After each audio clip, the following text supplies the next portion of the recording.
think we're gonna have a lot of fun with this one.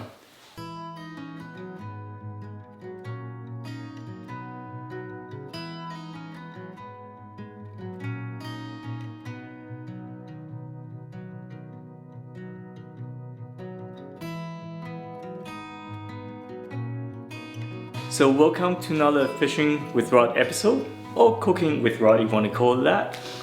Today we're going to be talking about fish smoking. The last time I smoked salmon was a very long time ago. This is going back about 15 years now. I used to do it quite a bit. The fish we did was pretty tasty, but it was messy. I had this tiny little smoker and I had to feed the wood chips into it.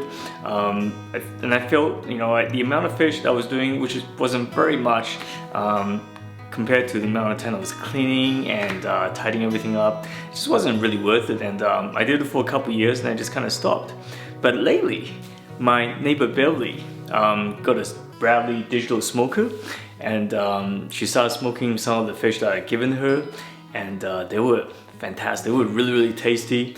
So I got inspired, started taking some of my own fish over there so she could smoke it for me as well. And I thought, well, it's probably a good idea that I got one as well. So I went out and got a Bradley digital smoker as well. This thing is fantastic. It's kind of like the top of the line smoker you can get, made in British Columbia. So let's take a look at it. So being a digital smoker, this entire thing is pretty automated. There's temperature control.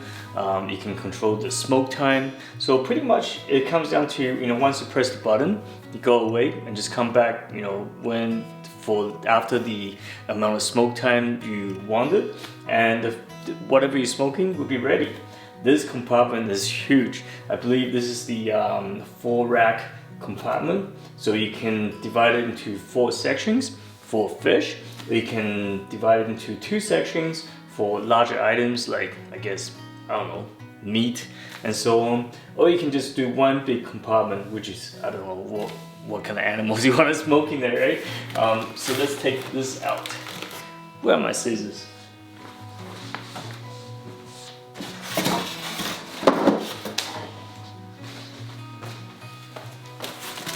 Oh yeah, so we got different racks in here. So okay. So we got the tray for the bottom. We got our racks. This is where all the goodies gonna go on, I guess. Got the 4 racks. The manuals, very important. Read through that if you wanna run everything properly. We got a bowl for the bottom as well. So that is where you plug in. So this is the digital smoker. So you can, I guess, you get all the readings on there. You got your on and off button. You got your, you know, you can set your timer, and yeah, everything's on there. This is the other thing I got. This is a adapter to go with the smoker for cold smoking. So there's 2 different types of smoking you do. You can do your traditional hot smoking in what we do in BC, which is you're smoking your fish or meat in the smoker itself, but at the same time it's cooking whatever you're smoking because it's hot. But if you add on this adapter to it, you're actually feeding smoke in here. The smoke that's being fed into the smoker, it's gonna be cold. So that's gonna be, you're gonna come out with, I guess, cold smoked salmon. I've actually prepared some more gravlax. It's in the fridge right now. And I'm gonna be trying this adapter out and make some cold smoked salmon, like some of you have suggested in my last gravlax video. That's gonna be very yummy, I think. This is probably what I'm most excited about, because for many years now I've been wanting to do cold smoked salmon. So yeah, from what I've seen, it looks pretty straightforward. It's pretty simple. So I'm hoping that's also the case for me. Of course, you need wood chips, and Bradley has these biscuits, and it's just not as messy. You know, everything comes in small packs, and you can get different flavors. This is older, powder. There's apple, maple, and I believe I got some hickory as well. Hickory. So I got 4 different flavors. That's a lot. I'm gonna be smoking a lot of meat. Well, I'm looking forward to read the manuals now, and tomorrow we're gonna attempt to cold smoke some of my gravlax with this baby right here. Did you play with your smoker? Huh? Did you play with your smoker? Yeah. What do you do? Making popcorn? For me? Eric asked if you can smoke popcorn. I don't know. Can you smoke popcorn? I don't know. I'm asking the people watching the video. I don't know. Can we smoke popcorn? Probably.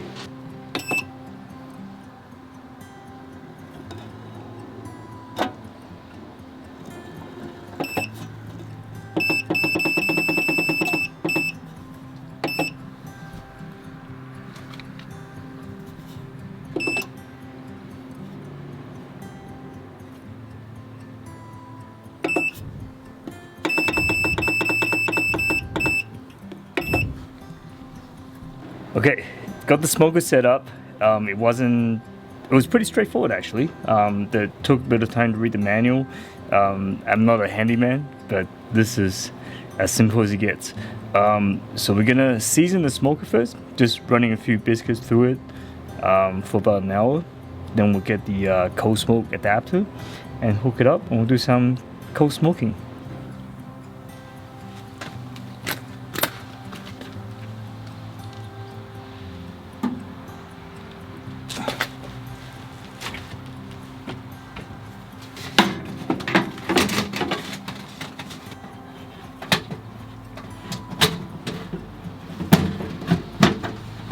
Well, the seasoning's done, and I've set up the cold smoke adapter now. So we got this one right here. This is the adapter attached to the smoker. Then we have the oven. So the smoke is gonna be generated right here, and it's gonna be fed through this hose, and it goes into the oven, which is not really an oven anymore. It's gonna stay cold the whole time. And that's how we're gonna make cold smoked salmon. This is gravlax. I've already done a couple videos on this. You can go check those out. We'll put the link on the bottom for you to check out. Check out the recipe. It's very easy to prepare, and many of you have told me you've already tried it and you all loved it. So 3 ingredients: salt, brown sugar, and dill. And it takes about 3 days to cure the fish. And it tastes extremely good. It was already pretty good. You can actually eat it just like that. But once this goes through the cold smoke process, I promise you, this is the best way to eat salmon.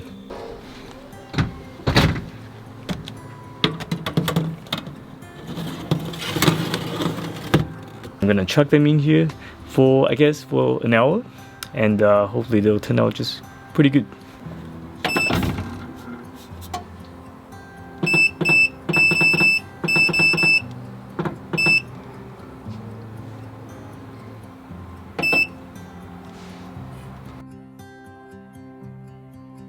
Okay, 2 hours later, and these are definitely ready.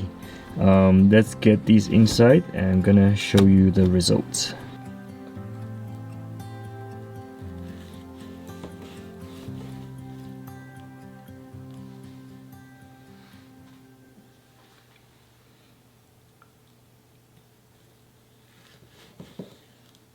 So I just spent the last 20 minutes cutting this one fillet up, and I was getting really hungry. This smells so good. The best way to eat cold smoked salmon is to slice it thinly, and that's exactly what I've done here. See, I got 1 plate full of thin slices ready to be served. Yeah, this entire process is really simple. I cure the salmon in 3 days, and the smoking process with the Bradley smoker is is fast. It's so easy to clean up afterwards. It takes about 2 hours to smoke it. But yeah, so let's try it out. I got a few slices over here, and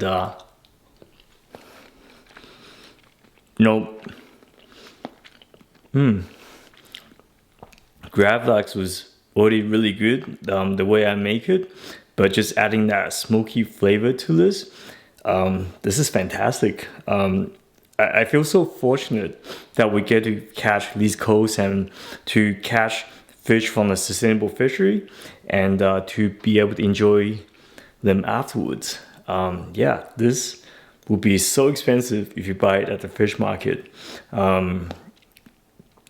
And just, we have it readily available in this area.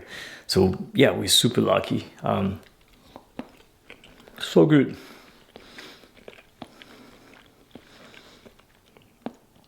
Now that I know how to cold smoke salmon with the smoker, I think I'm going to be making all my cold salmon this way, instead of baking them, instead of barbecuing.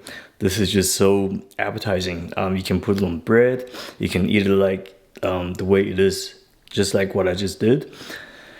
But yeah, I'm going to enjoy this plate. I hope you guys will get inspired and try this out as well. And again, with the Bradley smoker, it's just so simple to do. You definitely need the cold smoke adapter for if you want to make this recipe.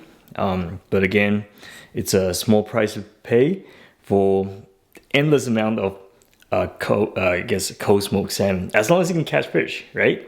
Anyways, if you have any other questions regarding this recipe, if you have any feedbacks. Oh yeah, so last time when I made the Gravlax recipe, someone else suggested that I should leave the skin on when I kill the fish, so it's easier to cut the fish. So I did just that for this video, and yeah, you're right. It is much simpler to cut the fish, to make the slices with the skin on. I find that my slices are much better. And at first I thought with the skin on, that it will give the fish a stronger taste, like a fishier taste, but not really. After smoking it, I can't taste it at all. So it works out really well. So thanks for the feedback. Keep them coming, and please subscribe to this channel. I really appreciate your support, and until next time, good luck fishing.